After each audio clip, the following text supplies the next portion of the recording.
What are the new charges for the recently arrested Lawd cast? How much time are they looking at?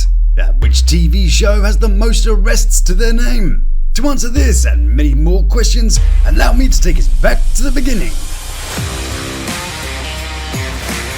Hello and welcome to Lawd Lukan. It's time to stay behind the yellow line as we're frisked by another trip to the world of life after lockup and 90 Day. On today's show, what did Mikey and Letitia get up to this time? How many Lalus have extended their records after being on the show? And how many of those sweet and innocent 90 Dayers have caught a little alone time? Well, I've got the only comprehensive list right here, and maybe there'll be some surprises. All this and more right here on the Lawd Lukan channel. How hops it? Te voila and kehubo to you. Big loves to those who've subscribed, you beautiful people. And a Motorola Dynattack to the lords and ladies of the Lukan Manor. So, mon petit point, I was going to start the video with a little recap of Will and Courtney. Maybe check out Will's new look. He's gone from geeky and not very cheeky to kind of edgy, I guess. He's rocking a chain now. He's got those Jordans with the tongues out. He even be rolling a dope whip, a C450 to keep it 100. Yo, he be out here looking fly and got all the shorties swooning for real for real. Anyway, as we saw, Courtney was putting in a little alone time. And some of our other Lalus have been misbehaving themselves as well. And so I wondered, what's been going on in Lalu land? What kinds of trouble are they in? And how does it compare to those soft-shelled strumpets over at 90 Day? Does 90 Day land have a lower crime rate? Which of the lands is the safest to live in? Well, to start this little soiree of sorts, we need to return to the Big Tomato, also known as Sacramento. Last time I found that Courtney had gotten herself a little bit detained due to some parole violations, which, it would seem, turns out to be the possession of GHB. So why was she in possession of a substance typically used in nightclubs for the doing of incredibly unspeakable things to less conscious people? Well, here's my totally unsubstantiated thinking. Allegedly, some women who have a penchant for the older men might not want to always provide certain benefits to their sugar daddies, because, sometimes maybe sugar daddy is a bit old, bit dusty, and a little bit smelly, and even the thought of servicing their relationship might be a bit stomach-turning. So, what do? Well, a little of the old colourless, flavourless panty remover soon puts that sleepyhead to bed, giving the lady a nice quiet evening. It's odd, because when some men are bitten by the old sleepy fairies, they happen to also get mugged, or have their identity stolen. It's probably a total coincidence, and I shan't speak of it again. It's been a busy week, though, in the cells for Lalu. Letitia, of course, has been banged up for felony forgery, felony identity theft, and a couple of car-related charges. So, what's she looking at? Well, for the forgery, it's a felony, so that means it's to the value of more than $1,000, and it does depend on what she's forged, and how she forged it. For example, to gain access to your bank account, she could be catching an extra theft charge. Or, if she's forging government-issued documents, such as passports, driver's licenses, or social security cards, it's treated more severely due to the potential for widespread harm, and impose penalties that include up to 15 years in prison. But in cases where it doesn't affect the national security, she'd be looking at a fine of about $10,000 and a sentence of between 1 and 10 years. Next, the identity theft. The felony threshold for that is, again, $1,000, and the sentences range from 1 to 30 years. Aggravating features, of course, might be an issue, though. She's got a pending trial from April last year, where she allegedly pocketed $8,788 from a tax client, who was supposed to give it to the IRS, but accidentally spent it herself, bringing then a potential charge for the felony theft. The trial for that is set on January 26, 2026, and so does that go against her? Well, she could argue that the charges aren't the same, so therefore she doesn't have that specific previous charge. If you could convince the court that because you're not getting done for theft, it's just forgery and identity theft, therefore, it's different, yeah, okay. But if new charges bring about an additional theft charge as a result of the forgery, then that's a second offence and viewed way more seriously. Also going against that is the fact that she allegedly set up a business to defraud people, which adds to the premeditation and sophistication of her crimes.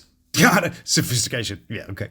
Therefore, increasing her sentence. In order to fight that, she needs to prove that the two cases aren't linked. Therefore, her lawyers need to show the court that the charges are distinct in nature and not part of a continuing scheme. Whoops. Well, I hope she takes some advice from that business she started called The Courtroom Hustle. Okay then, I guess that didn't last too long. She does still have the Instagram though. so we'd get an idea of the legal genius that might be going on here. What's also slightly strange is that in the followers we find non-profit scammer Zerrrr. Interesting. Seeing as suddenly tax is the thing Zerrrr is talking about. Interesting. In case you were wondering, this connection is alleged, of course. Yes.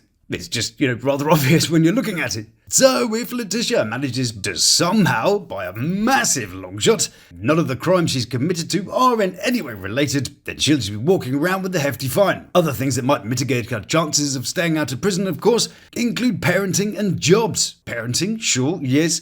She can play the doting mother angle, particularly if she claims her child has some form of disability. The job, though, the tax fraud factory, that she may or may not have been licensed to run, yeah, with all that, it could be a tough sell. A harder tough sell, though, is having a mugshot for a domestic violence charge with a big old smile on your face. Yes, indeedy. Mikey, who I was talking to just last week. One thing I have to say about our interaction, though, is that he was very willing to do some work on an idea that I had, all because I was straight with him and he appreciated it. Anyway, so, the facts as they appear at the time of recording this. He was arrested at 4 a.m, booked at 8ish. He got a felony DA, which is up to 5 years and a $7,500 fine. Felony false imprisonment, which carries up to 10 years and a $13,660 fine. Because why? Could you not make it just 14,000? Anyway, felony harassment, up to 5 years. And felony criminal mischief, up to 10 years and a fine of up to 10,000. And of course there was a violation of a no contact order, which will give him between 1 and 5 years. Plus, it's all related to a previous offence, so it's aggravated. Wow, now that's a list. So, if he's found guilty, the best case scenario is that he might do around 5 years and get some fines. Worst case scenario, if his charges are mounted consecutively, that's 35 years and a fine of $31,160. Oh, whoops. But there are a few people that are saying the reason that he's smiling is because the charges are unfounded, then he expects to get released. Plus, I guess that these guys must know that if they get picked up, their mugshot will do the rounds of the relevant social media places. So, might as well smile and make the best of it. But this is all a TV show about prisons, crime and relationship punishment. I bet shows like 90 Days don't have the same trouble. I bet it's all peaches and Botox over there. Hang on a second. Just in July 2025, we had leader Margaretha arrested on the 17th in Wisconsin for bail jumping. Her side of the story was that she was grieving the death of an unborn child and said that was the reason why she hadn't updated her address and phone number. Which leads us to a person called Eric Rosenbrook, Leader's estranged husband, who was arrested on the 4th of July for misdemeanor battery and disorderly conduct. He allegedly slapped Leader during a fight about alcohol consumption. We also have Varia Miller, arrested on the 9th of July in Tennessee. She caught a felony theft for shoplifting from Lowe's, which may just revoke her green card status. Her man, Jeffrey, is already serving an 18-year sentence for assault and kidnapping. Also then, in the 90-day franchise, we have Larissa Lima, who had 3 sets of DV charges. The first 2 were dismissed, but she was charged with a misdemeanor DV in June of 2019. George, or Jorge, or I don't know, however you say it, Nova, was trafficking 300 pounds of the green stuff. Ben Rathbun, probation violation and embezzlement. And then there was Michael Eloshwe,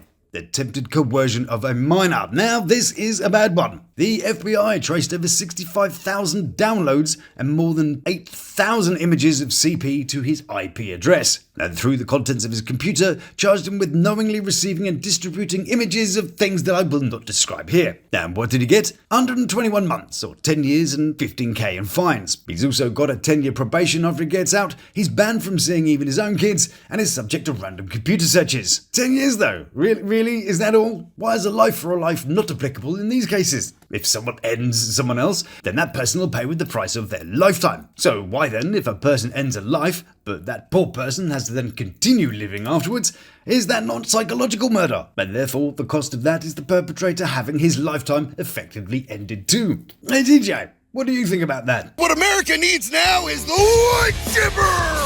Eloshwe tried to reduce his sentence this year. However, according to US Weekly, the court was not persuaded by his argument that the lawyer who represented him at trial was ineffective for failing to ask the jury about their opinions on adult porn. In addition, it didn't buy his claim that the judge abused their discretion when imposing an unreasonable sentence. Okay, so it was the lawyer's fault that he got 10 years, because he didn't ask the jury about what kind of corn they liked. What was he supposed to do? Rock up to them and say, "So, what flavour of hoo-ha do you prefer? Let's all have a lovely talk about what corner of the cob melts our butter, right here in the courtroom." I like being spanked. Yes, thank you, Jeffrey. Oh, sorry, I thought we were having a chat about that. Yes, thank you, Jeffrey. Yes. I think the question was rhetorical. Oh, no, I don't like it up my butt. Jeffrey! There was also Lisa Hammy, or Hammy, whatever that is, who pled guilty to stalking her ex-husband. But she also doxed a woman that her other ex-husband was texting. She even offered a bounty for more personal information. We also had Paul, who has quite the list of offences. In 2007, he was charged with second-degree arson when he tried to make some money on insurance by incinerating his abode. But for that, he wasn't found guilty until 2014, where he served the jail time. In 2013, he was arrested for violating a DV order against his ex-girlfriend, and then in 2020, he and his ex, Karine, filed mutual restraining orders, requiring them to stay 500 feet apart, and the custody of their son Pierre was assigned to CPS. Within this, Karine claimed Paul had non-consensual and had threatened her with prostitution. Paul then decided in 2020 that he and his son would take a work trip due to anxiety, and when CPS caught them, they took both of his children into custody. Since then, Karina started a GoFundMe to gain the money she needs to regain custody. And that's not all. In the following year, Paul reported himself to be missing in the Amazon jungle, and strange messages were being posted on his Instagram. Just like this one, where apparently they'd only managed to find Paul's life insurance. That's handy, isn't it? But to add to that, his mum announced that he was totally fine and it was all just a canoe accident mixed with a bit of dead phone battery. A man goes out on a canoe and fakes his own death for insurance money? Hang on a second, that's the plot from the 2022 film about the real story. The thief, his wife, and a canoe. About that guy who tried to fake his own death but was found living next door. That's coincidental timing, huh? And in both cases, people said, what an idiot. Why would you fake it so badly and get caught out living with your own family? But Paul wasn't finished there. No. He thought he'd given another shot this year when he was reportedly found unresponsive in a bed in Brazil. But this was greeted with much skepticism by the viewers. Other 90-day dishonourables, of course, go to Angela, who I'm not really going to talk about, and a guy called Douglas Wooten. Now, he only appeared as a wedding coordinator for Angela, but he was arrested for murder following an armed home invasion. His official charges were felony murder, home invasion, armed robbery, and cruelty to children in regard to the murder. In fact, Angela seems to be the gravitational centre for nastiness, as her daughter Scotty was convicted of SA with a minor. But is all this enough to beat the Lalus? Those cheeky 90-dayers have got a fair few skeletons stinking up their wardrobes, but are they packing the kind of numbers that makes Lalu wince? Well, seeing as Lalu kind of has to have one of them as an inmate, we'll only include crimes after lockup. Unfortunately though, this won't include the time that True ran past his own getaway car parked outside the bank, yes, that's what it was, that he was failing to rob and got tased a block later. Or the time OG Cam took a suitcase of green on a plane and wondered why he got caught. Or, of course, that time that Mills sold fentanyl to undercover police. So, let's kick off with my favourite, Julian. Who didn't love a bit of Julian in his socks? He put the ooh into accountanting and ooh. He even got caught shoplifting from Target and managed to run 15 feet before getting caught. Good job. We had Amber Eggers, DUI and some associated drinking offences in December 2024. Michael Simmons, arrested in September 2024 for multiple felony charges in Miami. He was setting some fireworks off at his home when he nearly hit one of his neighbours. A fight ensued and he allegedly said, "I'll kill you and I'll go back to jail." Which is pretty specific. Also alleged is that he then pushed one of the police officers that were searching him. He got a felony battery on a law enforcement officer and a misdemeanor resisting arrest. The two felony charges were then dropped and he's pending to be heard for the misdemeanor on October the 28th, 2025. We had John Slater, who was arrested for possession in August 2024, and in September that year he violated his bail conditions. Not so bad, you might think. Well, some of you might remember he was the other half of Lacey here, whose ex-husband was another Lawd Lukan called Shane. Boo! And Shane, who was in jail for malicious wounding when he came into the show, was charged with the death of Lacey's pet from back in 2021. Apparently, a cat was injured during a fight, but the charges were accidentally dropped. And what about Lacey? Well, just make sure you've got your safety filter set to moderate if you search her name. We've also had the name Lizzie thrust into our faces. Yes, indeed, you must remember Lizzie whatever that is. succubus of the late Scott, of course. The ex-forklift driver found herself arrested for DV in September 2020 after she allegedly assaulted her then partner. She was eventually charged with DA and hit with a temporary restraining order. Tony Wood violated his parole during the filming of the show when he borrowed his girlfriend's car and $4,000. What if I said the name Clint? Would you think of squinty eyes and sweaty stubble? Or would you think of this little leprechaun? There he is, little Clint. I think the name Clint is sort of a typo, isn't it? After filming, him and his Lord of the Arse looking butt got themselves arrested for DWI on a few occasions. Then there was this piece of shit, Matt Frazier. He was the one with the, show me your dick woman. Well, he decided to go on a home invasion and held a gun to a mother and her son whilst he was robbing them. 36 years he got. Yes, now that's a proper sentence. None of this fannying around with decades. Get some real time in there. Lindsay came along, of course, and put in some extracurricular prison time between the time she was dating Scott with a lip and Deontay with a dodgy toy under his bed. She was arrested for trashing Lippy's place, but more recently, in March 2023, she got arrested for possession of a controlled substance and possession of a firearm by a felon, which is the charge she was talking about in the last season we saw her. There was Dylan Smith, partner of She Who Will Not Be Mentioned, arrested for DA in January 2024. Then Destiny, the woman who stole Shaun of the Shed's heart, and then his car and a bunch of his cash. Morris Gibson. Morris. He was arrested for an unknown felony in February 2021, and then again in October for shoplifting. We have Quaylon and his shovel. Yeah, well, it wasn't his shovel that was digging him a hole when the police turned up to a motel room, where he and an unknown female were caught in possession of a few different controlled substances and a delightfully customised Hennessy bottle that Shovel had given him. Yes, you imagine she wasn't so pleased about all that. Also in possession was Puppy, or Michelle Deaton, who was arrested in December 2023. Ray Ford put in an appearance to say, hey, sorry about the DA Brittany, I was trying to pay off a $143 million debt. Somehow, presumably, I had no idea if that's correct. Whereas Chance Brad Pitt threw Taylor from a moving vehicle, allegedly, but then she dropped the charges. But because Chance is an unstoppable wow machine, he went till GTA in December 2023. On the 8th of December, he got a DWI while streaming a rant about his ex. On the 18th, he was involved in a hit and run with a semi-truck and was on the run for 12 hours. And then on the 28th of the same month, he was caught for car theft and credit card fraud, where he stole a woman's Ford Escape. That's a bit ironic. And used her card to buy drink, gas and cigarettes. There's also Douglas Howard Jr., a face from season 3, who had one of the more shocking arrests. In August 2021, he kidnapped and tortured a victim from Kalamazoo in Michigan. It is alleged that he was part of a wider criminal network. He was also charged with felony drug possession. They found 7 illegal firearms and ammo, stolen vehicles and dismantled parts, and more than $4,000 in suspected drug proceeds, which proceeded into their pocket, I imagine. He did, though, try to escape the arrest Steve McQueen style and took off on a motorbike, only to be sort of hit by a police car. He then sued the city of Kalamazoo, citing excessive force, as he claimed he was assaulted with the police car. He even went and won a $45,000 settlement in March of 2024. I mean, can you believe it? And finally, of course, we have Arthur. And, we were trying to forget Hope. Hope allegedly took a bullet to the bum, courtesy of Arthur, in 2024. Those charges were subsequently dropped, but he was later rearrested for evading arrest and unlawful carrying of a firearm by a felon.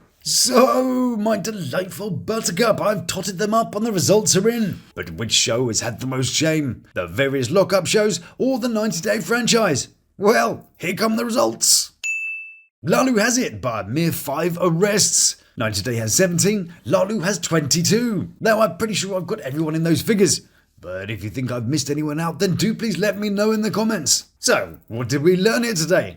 Well, it goes to show that it doesn't matter how squeaky clean your show is, there's always some room for stupid. Glee, for example, sickly sweet teen stuff, right? Well, Mark Selling unalived himself after being arrested for CP, Naya was arrested for DB, and in total 8 cast members have passed away, and 3 did it themselves. Or, look at The Cosby Show. Yeah. Seventh Heaven, about a minister's household. Maybe he was a method actor. The thing is, the grass that's closest is where the predator blends in best, where trust and routine become perfect camouflage. And when it moves, it's not a leap from the shadows, it's a whisper from the ground you thought you knew. And that is all I have time for today. I thought I was going to recap the episode, but I got a bit sidetracked. So I'll be back to the usual fare next time. Thank you in huge amounts for all your support, your comments and your likes. You make this channel what it is. Cheeky, smart, and a little bit rude at times. If you like what I do, then do please like, subscribe, and try one of these little beauties. So until we meet again, stay beautiful, love to my three, and you take care of yourself. Please subscribe now for our plan. Thank you.